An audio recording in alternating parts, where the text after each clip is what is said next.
మీరు జైబేరి తరపున మామూలుగా ప్లాట్‌లవి వేసి అమ్మేయడం సులభమైంది కానీ, ఫ్లాట్స్ కట్టినప్పుడు కొంచెం టఫ్ అయింది. ఎవరు కొంటారు దూరంగా అన్నప్పుడు నేను మీకు అమ్మను ఎన్ఆర్‌ఐస్‌కి అమ్ముకుంటానని చెప్పి, మీరు వేరే వేరే సింగపూరు, వేరే వేరే ప్రాంతాలకు తిరిగారు కదా!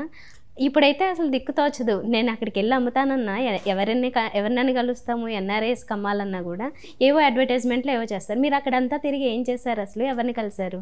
ఏ అంటే ధైర్యంతో విదేశాలకు వెళ్లారు? నేను అమెరికా వెళ్ళటం మొదలుపెట్టిన తర్వాత నాకు అక్కడ లోకల్ ఫ్రెండ్స్ చాలామంది ఫ్రెండ్స్ అయ్యారు. ఓకే.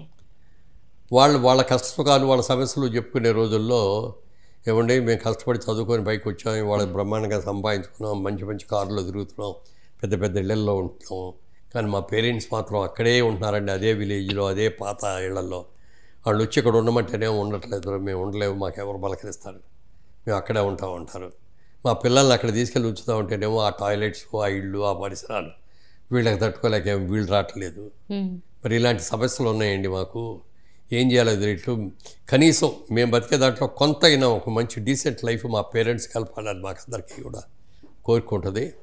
ఎవరెవరో తీసుకొచ్చి బ్రోచర్లు తీసుకొచ్చి చూపిస్తూ ఉంటారు.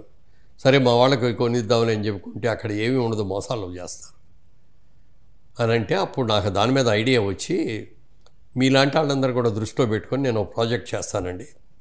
అపార్ట్మెంట్స్ కడతాను, అన్ని ఫెసిలిటీస్ దాంట్లో పెడతాం, గేటెడ్ కమ్యూనిటీ పెడతాం, మొత్తం 100% జనరేటర్ బ్యాకప్. అప్పట్లో ఉండేది కాదు, కరెంటు పోయిందంటే లిఫ్ట్లు పనిచేసేవి కాదు, ఒక ఫ్యాను ఒక లైటు ఏదో ఇచ్చేవారు, అంత తప్ప ఉండేది కాదు. మేము స్టార్ట్ చేసిన తర్వాత ఫస్ట్ టైం 100% జనరేటర్ బ్యాకప్స్. మీ కరెంట్ ఉన్నప్పుడు ఏమేమి ఉపయోగించుకుంటారో అన్నీ ఉపయోగించుకుంటారు. ఓకే. లిఫ్ట్లు పనిచేస్తాయి, అన్ని లైట్లు పనిచేస్తాయి, ఏసీలు పనిచేస్తాయి, టీవీలు పనిచేస్తాయి, ఇంకా అదర్ ఏ ఉన్నాయో ఎక్విప్మెంట్ అన్నీ పనిచేస్తాయి. అట్లా అవన్నీ కూడా పెట్టాం. అలాగే ఇద్దరు మరి గ్యాస్ బయట నుంచి తెచ్చుకోవాలంటే గ్యాస్ సిలిండర్లు తెచ్చుకొని చేసుకునేవాళ్ళం. అవి కూడా ప్రాబ్లం అవుతుందని చెప్పి దాన్ని కూడా ఒక పెట్రోల్ బంక్ లాగా గ్యాస్ బంక్ అని పెట్టేసేసి అక్కడ పెద్ద సిలిండర్లు, కమర్షియల్ సిలిండర్లు అన్నీ పెట్టి దాని నుంచి కనెక్షన్స్ ప్రతి అపార్ట్మెంట్కి కిచెన్లో కనెక్షన్స్ ఇచ్చేసాం. పెట్టేసి అక్కడ ఓ మీటరు, ఇక గ్యాస్ ఉందా లేదా అని చూసుకోవాల్సిన అవసరం లేదు, రెగ్యులర్గా వస్తుంది. మంత్లీ ఒకసారి వచ్చేసి వాళ్ళు వచ్చి రీడింగ్ చూసేసుకొని కరెంట్ బిల్లు రీడింగ్ చూసుకొని బిల్లు ఎట్లా ఇస్తారో గ్యాస్ బిల్లు కూడా అట్లా ఇచ్చేస్తారు. అట్లా ఆల్ ఫెసిలిటీస్. తర్వాత ఫైర్ ఏదైనా ఇన్ కేస్ ఆఫ్ ఏదైనా ఫైర్ జరిగితే ఏంటి వాలంటీ అని జాగ్రత్తలు కూడా తీసుకొని చాలా మోడరేట్గా చేసాం. అప్పట్లో ఆ టైప్గా ఎవరు చేసేవారు కాదు. ఎవరన్నా చేసినా కూడా ఒక ఎకరంలోనో లేకపోతే 1000 గజాల్లోనో అపార్ట్మెంట్ కట్టేవారు తప్ప క్లబ్ ఫెసిలిటీస్, కామన్ ఫెసిలిటీస్ ఇవే ఉండేవి కాదు. ఇవన్నీ కలిపి పెట్టి నేను మొట్టమొదటిసారి అది సిసి ఫిల్మ్ సిటీ అని ఇదివరకు కెఎస్ రామారావు గారి స్టూడియో అది. దానికి ఒరిజినల్గా చెప్పాలంటే ఇదివరకు రమణారెడ్డి గారు అని ఉండేవారు, మనకి సినిమా యాక్టర్, కమెడియన్. ఆయనది ఆ ల్యాండ్. ఆ ల్యాండ్ ఆయన దగ్గర నుంచి కెఎస్ రామారావు గారు కొనుక్కొని సిసి ఫిల్మ్ సిటీ అని చెప్పి వాళ్ళు స్టూడియో పెట్టారు. తర్వాత వాళ్ళ దగ్గర నుంచి మేము తీసుకొని దాంట్లో ప్రాజెక్ట్ చేద్దాం. ఫ్రంట్ ఏమంతానేమో కమర్షియల్ ఆఫీస్ కాంప్లెక్స్, మధ్యలో అన్ని రెసిడెన్స్లు, బ్యాక్ సైడ్ ఏమో క్లబ్ హౌస్ పెట్టి అన్ని ఫెసిలిటీస్ ఒకే చోట ఓకే అని చెప్పి అట్లా ప్లాన్ చేసి ఒకేసారి 8 ఎకరాల్లో 7 ఎకరాల్లోనూ ప్రాజెక్టు మేము మొదలుపెట్టినప్పుడు అందరూ అన్నారు మమ్మల్ని, మా కోర్ రిలేటర్స్, ఎప్పుడు కూడా అలా చేయకూడదు సార్, చిన్న చిన్నది ఒక్కొక్క ఎకరంలోనో అర ఎకరంలోనో చేసుకుంటే డెవలప్గా చేసుకెళ్ళాలి అన్నారు. ఏమోనండి మీ సిస్టంలో మీరు చేస్తాను, నా సిస్టంలో నేను చేస్తాను అనే తెలుగులో చిన్న ఇది ఉంది. పొరుగు ఊరాడికి శ్మశానం భయం ఉండదు, ఉన్న ఊరాడికి చెరువు భయం ఉండదు. ఎందుకంటే చెరువులో ఎక్కడ లోతుందో ఎక్కడ గొయ్యి ఉందో ఊళ్ళో వాడికి తెలుస్తుంది, కానీ శ్మశానం ఎక్కడ ఉంటుందో తెలుస్తుంది. అటు వెళ్ళాలని రావాలని అమ్మో శ్మశానం దెయ్యాలు ఉంటాయి ఇవి ఉంటాయని భయం ఉంటుంది. పొరుగురాడు ఊళ్ళోకి వచ్చాడు అనుకుంటే అది శ్మశానం భయమే ఉండదు. అది శ్మశానం ఎక్కడ ఉందో కూడా తెలియదు, దానికి అది వాడు దావనాలు ఇస్తాడు, కానీ నీటి భయం ఉంటుంది, ఎక్కడ లోతుడు దిగలేదు.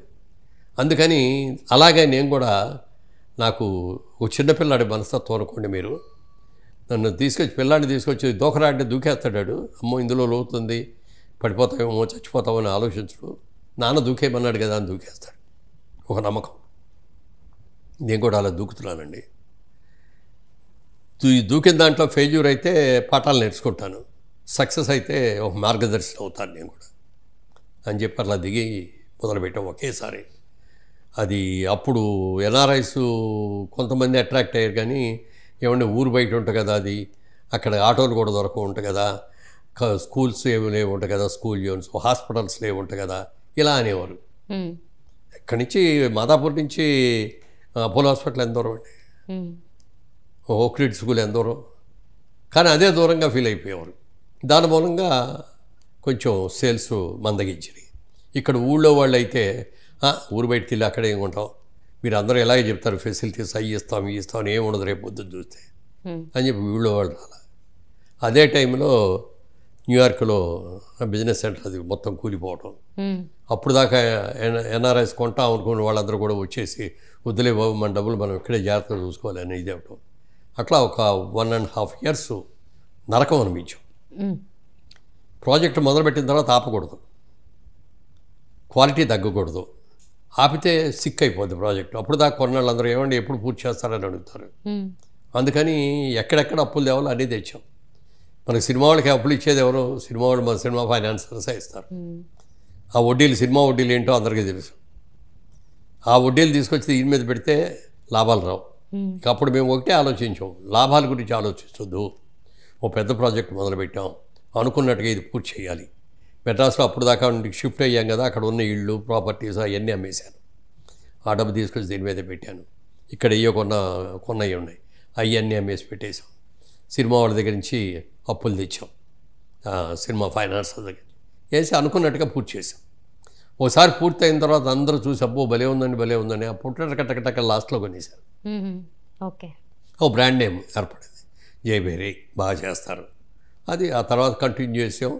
ఆ నేమ్ ఎస్టాబ్లిష్ అయిన తర్వాత, బ్రాండ్ ఎస్టాబ్లిష్ అయిన తర్వాత బాగా స్టాండ్ అయ్యి. ఓకే, బిగినింగ్ కాబట్టి అప్పుడు స్ట్రగుల్ అయ్యారు. తర్వాత ఇంకా అది ఏ ప్రాజెక్ట్ దేనికైనా స్ట్రగుల్ అవ్వక తప్పదండి. గబుక్కున్న రాగానే వచ్చేది కదా, ఈత కొట్టుకుందామని చెరులో దిగుతావు, వెంటనే వస్తా రాదు కదా, మునుగుతూ ఉంటాడు, నీళ్ళు తాగేస్తూ ఉంటాడు, మళ్ళీ ఇది చేస్తాడు, మళ్ళీ పక్కన ఎవరో హెల్ప్ చేస్తారు. అట్లా ఏ వ్యాపారం అయినా ఏదైనా ఉంటాయి, ప్రాబ్లమ్స్ లేకుండా ఉండవు. వాటిని అధిగమించాలి, కష్టపడి చేయాలి, ఇష్టపడి చేయాలి. మీరు కూడా ఇప్పుడు వాళ్ళు అన్నట్లుగా ఇది చాలా దూరం, సిటీకి దూరం అని అనుకునే ప్లేసుల్లో అప్పుడు మీరు ఇన్వెస్ట్మెంట్లు చేశారా? యాక్చువల్గా నేను అప్పటికేమీ లేదు, అసలు హైటెక్ సిటీయే లేదు అసలు. ఊరికినే ఒక బోర్డు ఉండేది, రాజీవ్ గాంధీ హైటెక్ సిటీ అనో ఇన్ఫర్మేషన్ టెక్నాలజీ అనేది ఒక బోర్డు, అంతే తప్ప ఏమి ఉండేది కాదు. జూబ్లీ హిల్స్ రోడ్ నెంబర్ 12 దాటితే అసలు రోడ్డు కూడా ఉండేది కాదు. పొద్దున్నే ఒక 3 కార్లు, సాయంత్రం ఒక 3 కార్లు మాత్రం వెళ్తూ ఉండేవి ఈ రోడ్డు మీద, కచ్చా రోడ్డు లాగా ఉండేది అనమాట. అది కూడా ఎవరంటే మన బాంబే హైవేలో ఇక్రిసాట్ వాళ్ళ కార్లు ఈ దోవని వెళ్ళాయి అనమాట. వెళ్ళేసి వాళ్ళు మళ్ళీ సాయంత్రం వచ్చాడు వాళ్ళ కార్లు, అంతగా తప్పితే అసలు కారు అనేది తిరిగేది కాదు. ఆ తర్వాత శిల్పారామం కట్టారు. ఆ శిల్పారామం పెట్టిన తర్వాత కాస్త లైట్లు గీట్లు అన్నీ అందరి అలా డెవలప్ అయింది. ఫ్యూచర్లో ఇది డెవలప్ అవుతుంది, ఎందుకంటే రియల్ ఎస్టేట్ చేసేవాడు ఎవరైనా సరే ఫ్యూచర్ను దృష్టిలో పెట్టుకోవాలి. రాబోయే రోజుల్లో ఇదిగో ఇది బాగా పెరుగుద్ది, దీనికి డిమాండ్ వస్తుంది, మన దగ్గర ఇన్వెస్ట్ చేసిన వాళ్ళందరికీ కూడా రూపాయికి 10 రూపాయలు వస్తాయి అనేది మేము ఊహించాలి. ఊహించింది సరిగ్గా చేయాలి. చేసిన దాంట్లో వాళ్ళు ఇన్వెస్ట్ చేసి నిజమేనండి మీరు చెప్పినట్టుగా మా దగ్గర ఇప్పుడు ఇందాక చెప్పినట్టుగా శిల్పారామం దీని జూబ్లీ ఎన్క్లేవ్లో 800 రూపాయలు పెట్టి కొన్నాళ్ళు 2 లక్షలకి 3 లక్షలకి కూడా అమ్మేశారు ఎకరం గజం. ఇవాళ కోట్ల మీదకి వెళ్ళిపోయింది అది. అట్లా ముందు అడ్వాన్స్గా ఆలోచించాలి మేము, ఎందుకంటే ఆల్రెడీ జూబ్లీ హిల్స్లో ఇవాళ సైట్లు కొని కట్టామంటే మనం అనుకుని ఇవన్నీ రావు, అంత సైట్లు రావు, అంత దొరకవు. అందుకని ముందు చూడాలి, ముందు చూపు ఉండాలి. ఆ ముందు చూపుతో కరెక్ట్గా జడ్జ్ చేయాలి. ఓకే.